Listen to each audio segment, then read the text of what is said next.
Hello students, welcome back. हम आ गए अपनी बुक संचयन का लास्ट चैप्टर लेकर। लास्ट चैप्टर हमारा कौन सा है? दिल जल उठे। इसके राइटर कौन है? मधुकर उपाध्याय जी। इन्होंने यहाँ पर हमारी आज़ादी की लड़ाई जब लड़ी जा रही थी तो उस समय के एक वाक्य का जो है यहाँ पर जिक्र किया है कि जो है दांडी यात्रा शुरू होने वाली थी गांधी जी द्वारा। तो वहां पर उससे पहले उस यात्रा को क्यों शुरू किया? जो प्लान था उससे पहले शुरू कर दी गई थी वो दांडी यात्रा। क्यों? क्योंकि वल्लभ भाई पटेल जी को गिरफ्तार कर लिया गया था। तो ये सब चीज़ें क्यों हुई थी, कैसे सिलसिले से हुई थी, किस कारण से हुई थी, जो भी है वो सारी चीज़ें इस पार्ट में हमको समझाई जा रही हैं। चलिए ये पार्ट को हम पढ़ना शुरू करते हैं और जानते हैं अपने देश के इतिहास से जुड़ा एक और नया किस्सा। चलिए देखते हैं। तो सबसे पहले शुरू करते हैं। दांडी कूच की तैयारी के सिलसिले में वल्लभ भाई पटेल 7 मार्च को रास पहुंचे। तो क्या हुआ? दांडी यात्रा शुरू होनी थी तो इसकी तैयारी के लिए मतलब वहां पर कैसी तैयारियां हैं, लोग कितने जोश में हैं, अगर जोश में नहीं है तो उन्हें जोश में लाने के लिए जब वल्लभ भाई पटेल जैसा नेता पहुंच जाएगा तो भाई सभी लोग जोश में आ जाएंगे। तो वहां पर जो है ना पहुंचे। वो कौन सी जगह थी? रास। वहां लोगों के आग्रह पर पटेल ने जो संक्षिप्त भाषण दिया उसमें उन्होंने कहा, उनका पहले भाषण देने का कोई इरादा नहीं था लेकिन बहुत लोगों ने जोर दिया तो वो भाषण देने के लिए तैयार हो गए। तो उन्होंने उसमें क्या कहा? भाइयों और बहनों, क्या आप सत्याग्रह के लिए तैयार हैं? बस इतना कहते ही पटेल को गिरफ्तार कर लिया गया। क्यों? क्योंकि उस समय निषेधाज्ञा जो है कानून चल रहा था। मतलब कि ये आज्ञा थी, वहां पर कानून था कि कोई भी किसी तरह का भाषण नहीं होगा, लेकिन वल्लभ भाई पटेल जी ने भाषण दे दिया। तो आज्ञा ना मानना, निषेध मतलब ना और आज्ञा, यानी कि आज्ञा ना मानने का जो कानून था, जो आज्ञा दी गई थी भाषण ना देने की, तो उस कानून के तहत जिलाधिकारी द्वारा उनको गिरफ्तार कर लिया गया।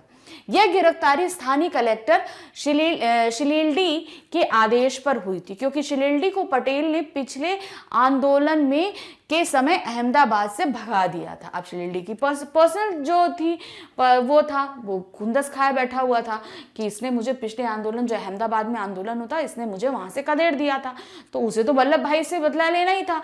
तो उसने जो है ना तुरंत वो आदेश निकलवाया, पारित कराया और उनको गिरफ्तार कर लिया। बोरसद की अदालत में लाए जाने पर पटेल ने जज के सामने अपना अपराध कबूल कर लिया। अब उनके ऊपर अपराध क्या था? भाषण देना। तो उन्होंने जैसे ही जज के सामने लाया गया उनसे, तो उन्होंने तुरंत बोल लिया कि हाँ भाई मैंने भाषण दिया, तो वो अपराध था, उन्होंने कबूल कर लिया। क्यों डरे भाई? उन्होंने ऐसा कोई काम तो नहीं किया था, तो उन्होंने तो सिर्फ भाषण दिया था, तो उन्होंने तुरंत कबूल कर लिया। उन्हें 500 रुपए जुर्माना और 3 महीने की जेल की सजा दी गई कि आप 500 रुपए जुर्माना दीजिए और 3 साल की सजा काटिए। उस समय गांधी जी साबरमती आश्रम में थे, साबरमती आश्रम में थे, और जो है उनको जब ये खबर पता चली तो वो बहुत ज़्यादा दुखित हुए थे। क्या? जहां उन्हें पटेल की गिरफ्तारी की सूचना मिली, गांधी जी इस गिरफ्तारी से बहुत क्षुब्ध हुए। मतलब वो जो है ना, जब उनको ये खबर मिली तो वो साबरमती आश्रम में थे और मिलते ही बहुत ज़्यादा परेशान और क्रोधित हो गए कि ये कैसे भाई, किसी वजह से उनको गिरफ्तार कर लिया गया।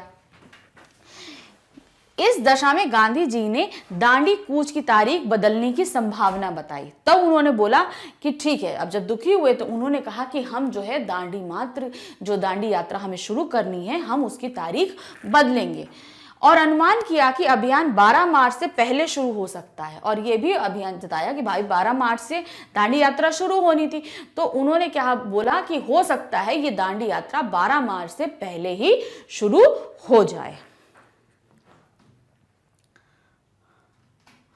गांधी जी ने फिर कहा, आप लोग कब तक गांवों में चूसने वाले।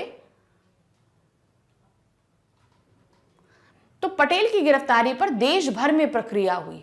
ठीक, मतलब सब लोग बहुत ये थे कि ये कैसे भाई हो रहा है, कैसे बेवजह से गिरफ्तार किया जा रहा है। इस पर मोहम्मद अली जिन्ना ने अपनी प्रक्रिया व्यक्त की। सरदार वल्लभ भाई पटेल की गिरफ्तारी ये अभिव्यक्ति की स्वतंत्रता के सिद्धांत पर हमला था। उन्होंने क्या बोला? देखिए, मोहम्मद अली जिन्ना ने बोला अभिव्यक्ति की स्वतंत्रता, मतलब अपनी बात को कहने की जो आजादी, अभिव्यक्ति मतलब हम अपनी बात कहने की जो आजादी है उस पर जो है हमला किया गया है। क्या हम अपनी बात भी नहीं कह सकते? हमें इतनी भी आजादी नहीं है?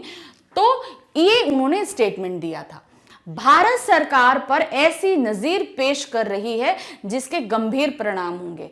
तो क्या इन्होंने बोला, भारत सरकार उस समय कौन थी, अंग्रेजों की सरकार थी। उन्होंने बोला कि ये जो भारत सरकार है ये ऐसी नजीर पेश कर रही है, नजीर मतलब ऐसी चीज सामने लेकर आ रही है कि इसके परिणाम बहुत ही ज्यादा घातक होंगे, यानी ऐसी ऐसी चीजों को कर रही है जो नहीं करना चाहिए। गांधी जी के रास पहुंचने के समय वह कानून लागू था। अब क्या गांधी जी रास पहुंच रहे थे, तब भी वो निषेधाज्ञा कानून लागू था, जिसके तहत पटेल की गिरफ्तारी की गई थी। पटेल जी की गिरफ्तारी भी तो उसी के तहत की गई थी, निषेधाज्ञा कानून के उसमें।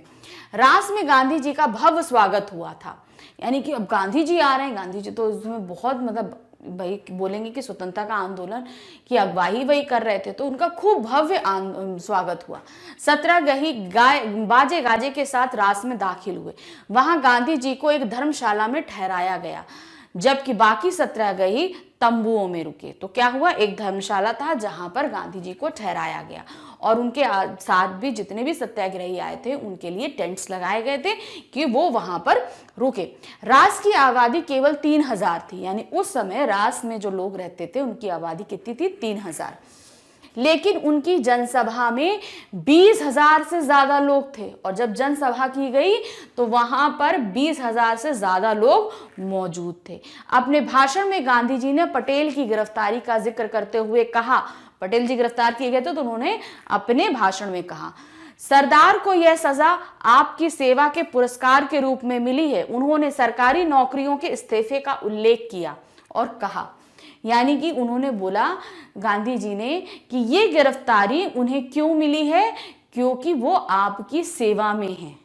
क्यों, क्योंकि वल्लभ भाई पटेल जी जो हैं उन्होंने क्या किया था, उन्होंने सरकारी नौकरी से इस्तीफा दिया था और तब वो सेवा जनता की सेवा में आए। कहा कि कुछ मुखी और तलाटी गंदगी पर मक्खी की तरह हैं। तो उनको कहने का मतलब, अब यहाँ पर उनकी जो बात है ये उन्होंने ये इसलिए कही कि बहुत सारे लोग ऐसे थे जो अभी भी सरकार की नौकरियां कर रहे थे, और गांधी जी ने ये चीज बोली थी, जब तक आप सरकार की नौकरियां करते रहेंगे तब तक आप आजादी की लड़ाई में भाग नहीं दे पाएंगे।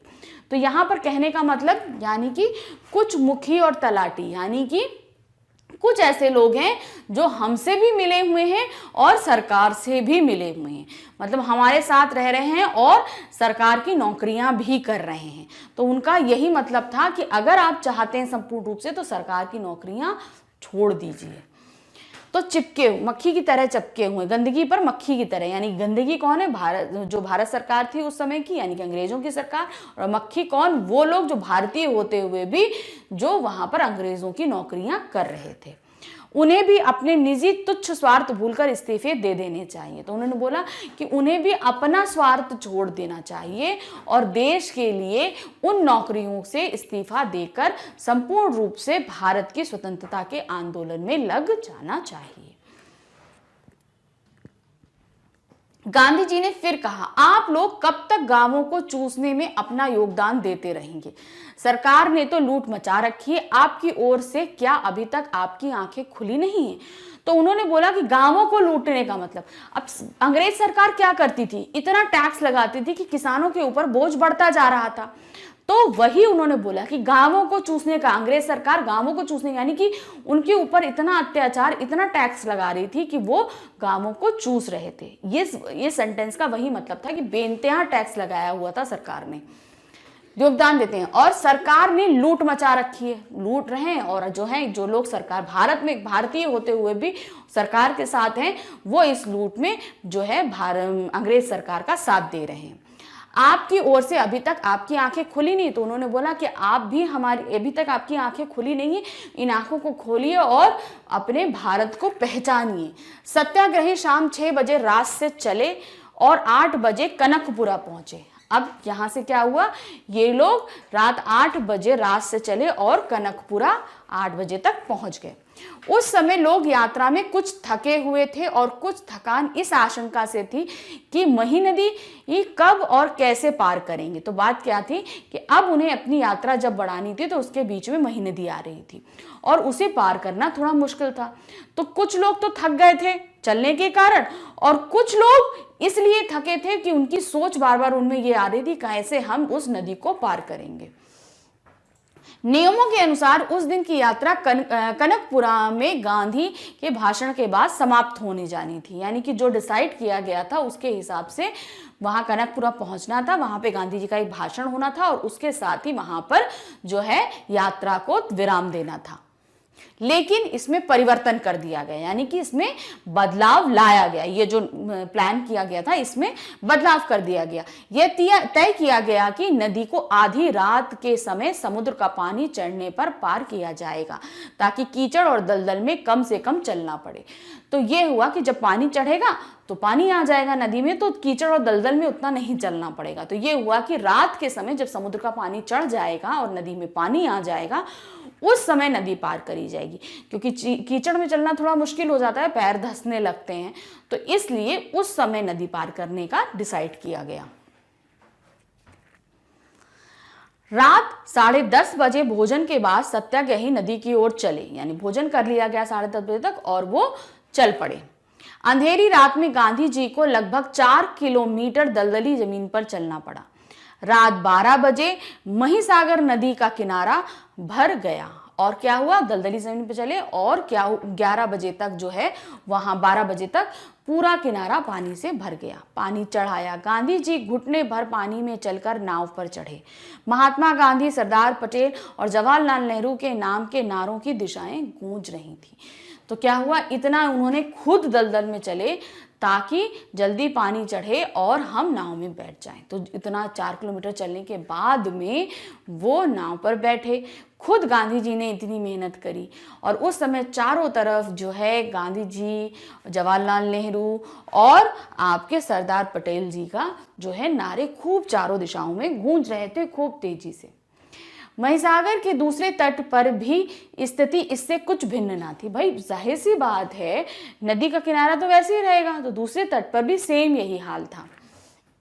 1.5 किलोमीटर पानी और कीचड़ में चलकर गांधी जी रात 1 बजे उस पार पहुंचे।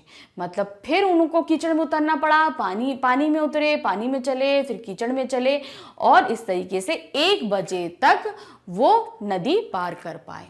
सीधे विश्राम करने चले गए। अब खुद भी वो थक गए थे और सीधे आराम करने के लिए चले गए। गांव के बाहर नदी के तट पर उनके लिए झोपड़ी पहले ही तैयार कर दी गई थी। गांधी जी के पार उतरने के बाद भी तट पर दिए लेकर लोग खड़े रहे। अभी सत्याग्रहियों को भी उस पार जाना था। शायद उन्हें पता था कि रात में कुछ और लोग आएंगे जिन्हें नदी पार करानी होगी। अब गांधी जी आए, उनको नदी पार करा दी गई और उन्हें विश्राम गृह भेज दिया गया। लेकिन तब भी वहां भाई रात थी तो वहां पर बहुत सारे लोग जो हैं लाइट्स लेकर खड़े थे, मतलब दिए और लालटेन वगैरह लेकर खड़े थे, क्योंकि उनके पीछे से सत्याग्रही आए जा रहे थे और उनके आने के बाद भी खड़े रहे क्योंकि अभी बहुत से लोग आने बाकी थे। तो यहाँ पर हमने एक पार्ट जो हमारे सामने मधुकर उपाध्याय जी ने प्रस्तुत किया, इसमें बताया कि गांधी जी के एक छोटे से प्रयास के लिए कितनी जनता उमड़ पड़ी थी और सरदार वल्लभ भाई पटेल जी के बेवजह गिरफ्तार किए जाने से गांधी जी का दिल जो है वो जल उठा था। तभी उन्होंने दांडी यात्रा 12 मार्च से पहले शुरू कर दी थी। तो इस तरीके से इस पार्ट में हमको ये चीज़ समझाई गई कि छोटी छोटी चीज़ों ने, बहुत सी ऐसी बातों ने हमारे दिलों में एकदम नफरत भर दी थी अंग्रेज़ों के लिए। वो चाहते तो बहुत अच्छा शासन भी कर सकते थे, मगर नहीं, उन्होंने यहाँ पर सिर्फ लूट घसोट अत्याचार ही मचाया। तो उसी वजह से हम भारतीयों के दिल जल उठे और हम लोगों ने अपने देश को आज़ाद कराया। तो यहाँ पर इस पार्ट में हमने अपनी आज़ादी की लड़ाई के एक छोटे से अंश को देखा और उसको भी जाना कि कैसे कैसे हमारे बड़े बड़े नेताओं ने हमारे देश को आज़ाद कराने के लिए कितने कष्टों को देखा। आई होप ये चैप्टर आपको अच्छे से समझ में आ गया होगा। हम अभी इसके प्रश्नोत्तर भी आपको सॉल्व कराएंगे। तो देखिए, पहला क्वेश्चन हमसे क्या पूछ रहा है, किस कारण से प्रेरित होकर स्थानीय कलेक्टर ने पटेल को गिरफ्तार करने का आदेश दिया। तो क्या हुआ, पटेल जी ने उसे अहमदाबाद से भगा दिया था, तो इस चीज से वो बहुत खफा था, इसीलिए उसने पटेल जी को गिरफ्तार करने का आदेश दिया। तो कैसे लिखना है इसको? दांडी कूच की तैयारी के सिलसिले में वल्लभ भाई पटेल 7 मार्च को रास पहुंचे। उन्हें वहां भाषण नहीं देना था, लेकिन पटेल ने लोगों के आग्रह पर 2 शब्द कहना स्वीकार कर लिया। उन्होंने लोगों से सत्याग्रह के लिए तैयार होने के लिए कहा। इस कार्य को शासन के विरुद्ध माना गया। यही कारण था कि स्थानीय कलेक्टर ने पटेल को गिरफ्तार करने का आदेश दिया। तो यहां पर हमने आपको ये चीज समझाई कि ये उसने तुरंत यहां पर वो आज्ञा उसने तुरंत की तुरंत निकलवाई थी। क्यों? क्योंकि वो पटेल जी से पहले से खफा था। तो ये बात आपको यहां पर मेंशन करनी पड़ेगी कि जो है उनको पहले भाषण नहीं देना था।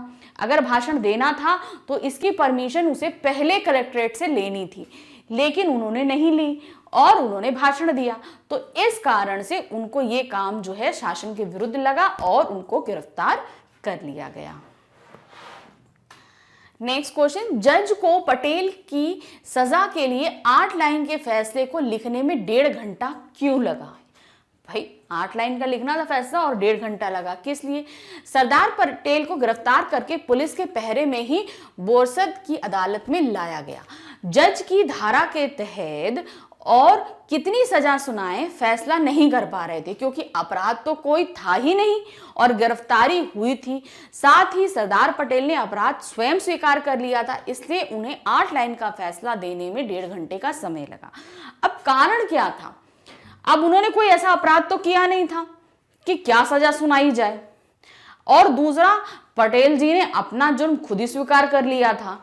अब जब वो सामने से स्वीकार कर रहा है और अपराध भी कोई नहीं है, तो अब किस धारा के तहत उनके ऊपर मुकदमा चलाया जाए या उन्हें सजा दी जाए, ये सोचने में जो है जज को इतना टाइम लगा। तो इसीलिए 8 लाइन का जो है फैसला सुनाने के लिए जज को 1.5 घंटे का समय लगा, क्योंकि भाई उनको गिरफ्तार कर लिया गया था, गिरफ्तार करके अदालत में भी पेश कर दिया गया था। अब अगर वो फैसला नहीं सुनाते तो ये अंग्रेज सरकार के खिलाफ जाता, तो उनको फैसला तो सुनाना था और ये साबित करना था कि पटेल जी ने अपराध किया है, लेकिन इस अपराध को कानून की किस धारा के तहत लाना है, ये सारी कार्यवाही सोचने में उनको इतना ज्यादा समय लग रहा था। मैं चलता हूं, अब आपकी बारी है। यहां पटेल के कथन का आश्रय उद्धत पाठ के संदर्भ में स्पष्ट कीजिए।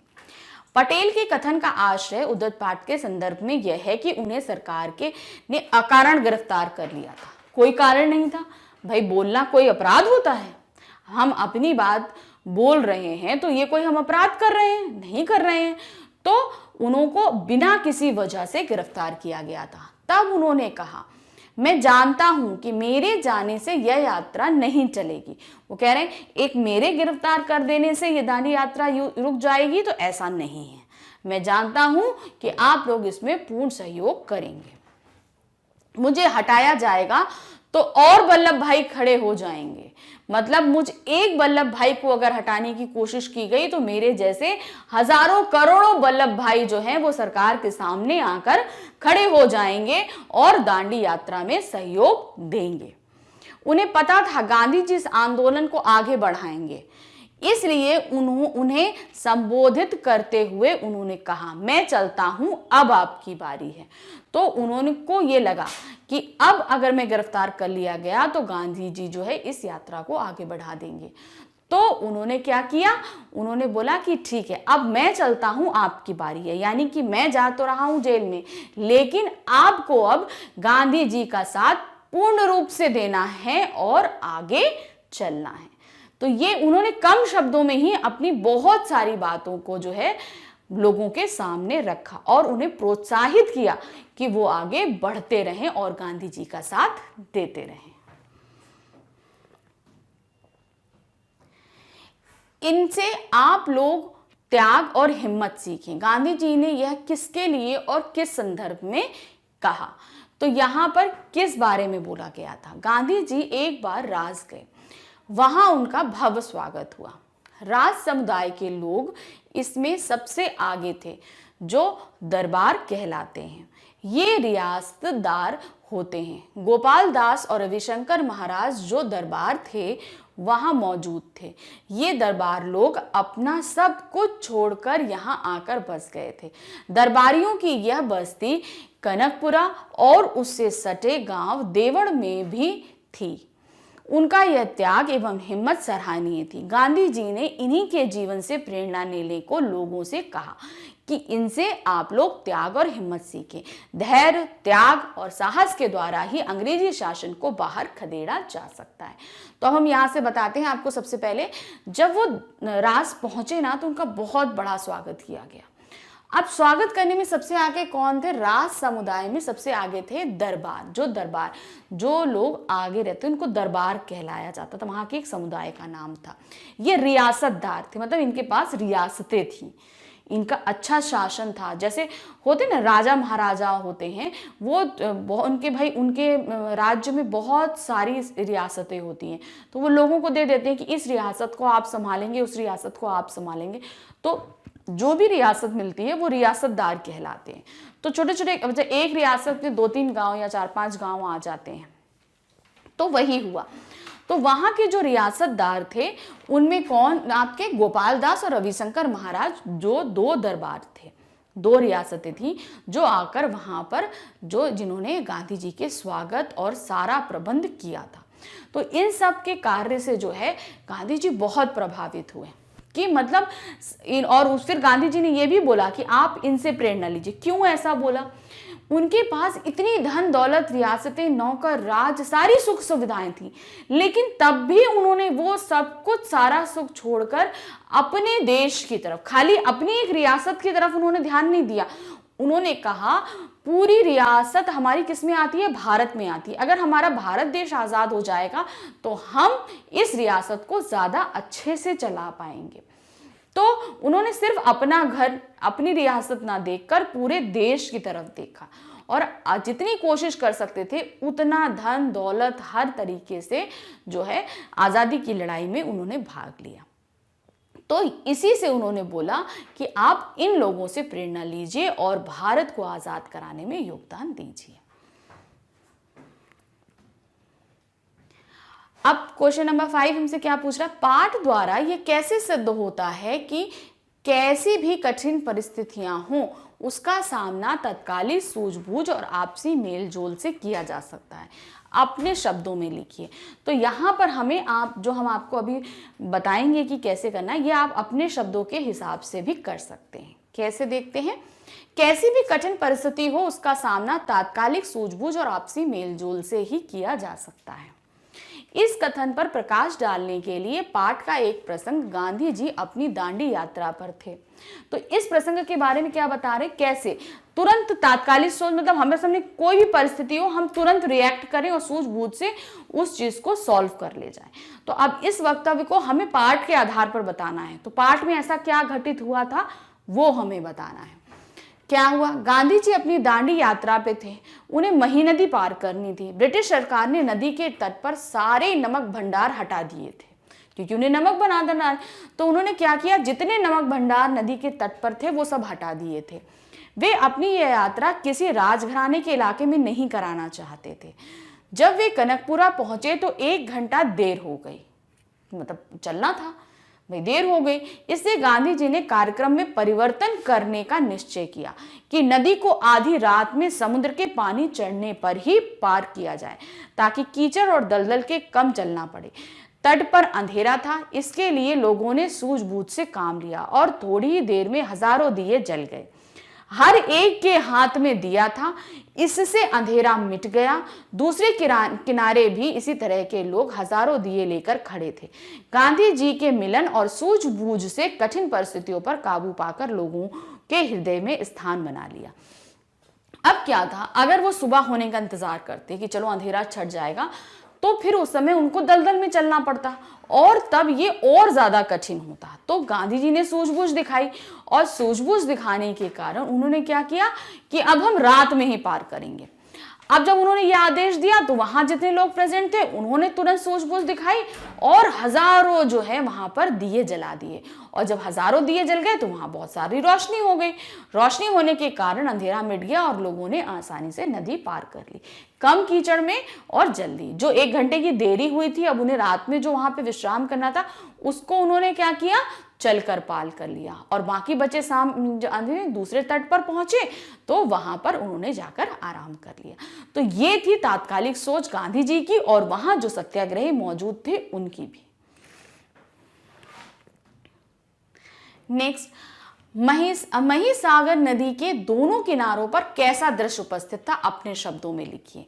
तो कैसा दृश्य था भाई, रात थी, इतने सारे दिए जल रहे थे, तो आप उसको इमेजिन करिए। अब जैसे बोला गया है उसको इमेजिन करिए और फिर उसे आप अपने शब्दों में करेंगे। कैसे, रात के 12 बजे महिसागर नदी के दोनों किनारों पर हजारों लोग अपने हाथों में जलते दिए लेकर खड़े थे, क्योंकि वे गांधी जी और सत्याग्रहियों के आने का इंतजार कर रहे थे। उस समय अंधेरा था, गांधी जी को भी रोशनी की आवश्यकता थी। चारों ओर महात्मा गांधी की जय, सरदार पटेल की जय और जवाहरलाल नेहरू की जय के नारे गूंज रहे थे। इन्हीं नारों के बीच गांधी जी की नाव रवाना हुई। गांधी जी के नदी पार करने के बाद भी तट पर दिए लेकर खड़े लोग अन्य सत्याग्रहियों की प्रतीक्षा में खड़े रहे। तो यहां पर हमने ऐसे बताया, आप इसको अपनी लैंग्वेज में लिख सकते हैं, लेकिन जो दृश्य है आप उसे पूरी तरह एक्सप्लेन करिएगा, उससे अलग नहीं हटिएगा या कुछ और चीजें मत ऐड करिएगा, ये ध्यान। क्योंकि हमें जितने भी आंसर देने होते हैं, जैसे वो बोलते हैं आप अपने शब्दों में भी लिखिए या अपनी सोच के हिसाब से लिखिए, तो एक चीज ये ध्यान रखिए, हमें पाठ के हिसाब से ही लिखना है। अपने शब्दों का मतलब होता है पाठ के हिसाब से लिखेंगे, लेकिन लैंग्वेज हम अपने हिसाब से लिखेंगे। लेकिन ये नहीं है कि हिंदी को आप इंग्लिश में लिख दीजिए या अपनी लोकल लैंग्वेज में लिख दीजिए, ऐसा नहीं करेगा। हिंदी को हिंदी में ही लिखिए, लेकिन पाठ के हिसाब से लिखिए और आप कितना सोच के उसको कर सकते हैं ये लिखिए। आप इसमें जैसे आप ऐड कर सकते हैं, हजारों दिए जल रहे थे तो जैसे लग रहा था पानी पे बहुत सारे जुगनू तैर रहे हैं, आप ऐसा लिख सकते हो। पूरी अंधकार, आप चाहो तो उसमें कुछ और अच्छे से कुछ अलंकार यूज कर सकते हो, कुछ भी ऐसा कर सकते हो, मगर आपको लिखना वही है जो पाठ के हिसाब से होगा। यह धर्म यात्रा चलकर पूरी करूंगा, गांधी जी के इस कथन द्वारा उनके किस चारित्रिक गुण का परिचय प्राप्त होता है। यह धर्म यात्रा चलकर पूरी करूंगा, गांधी जी का यह कथन उनके अटूट साहस, उत्साह और तीव्र लगन का परिचय देता है।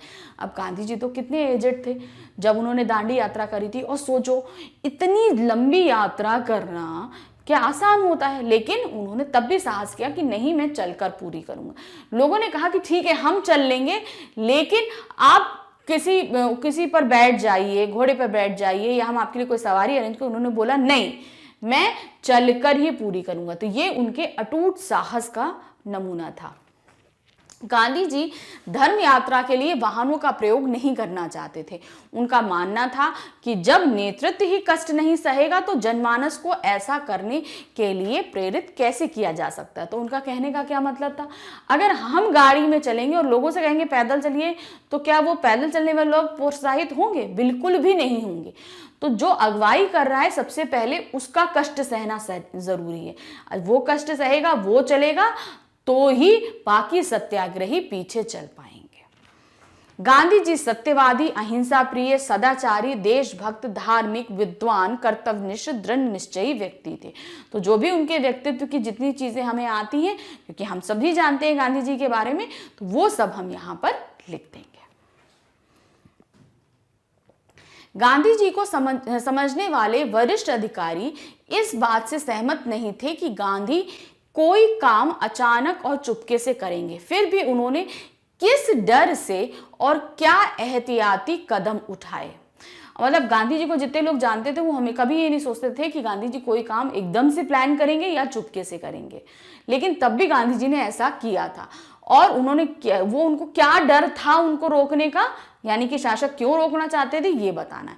गांधी जी सत्यवादी, अहिंसा प्रिय, सदाचारी, देशभक्त, धार्मिक, विद्वान, कर्तव्यनिष्ठ, दृढ़ निश्चयी व्यक्ति थे। उनकी इन्हीं व्यक्तित्व विशेषताओं से वरिष्ठ अधिकारी भी परिचित थे। गांधी जी कोई भी काम चोरी से नहीं करेंगे, ब्रिटिश शासकों में एक वर्ग ऐसा था जिसे लग रहा था गांधी जी और उनके सत्याग्रही मही नदी के किनारे अचानक पहुंचकर कानून तोड़ देंगे। इसलिए उन्होंने एहतियात के तौर पर नदी के तट पर बने हुए सारे नमक के भंडारों को नष्ट कर दिया था।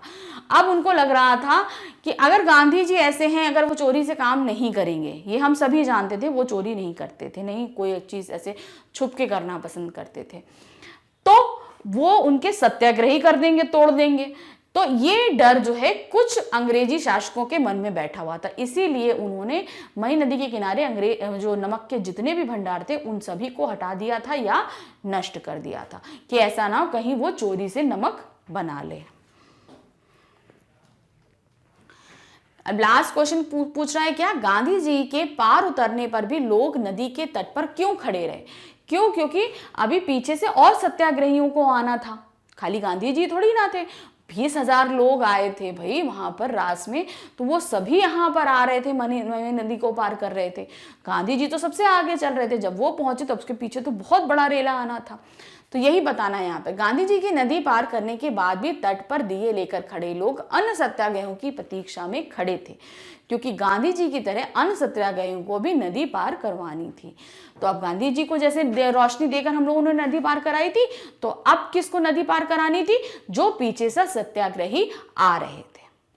तो यहां पर हमने इस पार्ट के सारे क्वेश्चंस आपको समझाए, लेकिन एक चीज ध्यान रखिए, हम आपको बार बार बोल रहे हैं, क्वेश्चन में बहुत से ऐसे क्वेश्चंस आते हैं कि इन्हें अपने शब्दों में व्यक्त करिए। अपने शब्दों में व्यक्त करने का मतलब होता है कि आप पाठ के आधार पर ही आंसर देंगे, लेकिन अपने शब्द आप इस्तेमाल करिए, रटे रटाए शब्दों में मत दीजिए। आई होप ये चैप्टर आपको अच्छे समझ में आया होगा। इस तरीके से हमने अपनी आज संचयन बुक समाप्त करी। अब हम आपके सामने स्पर्श बुक लेकर आएंगे। Thank you, bye bye.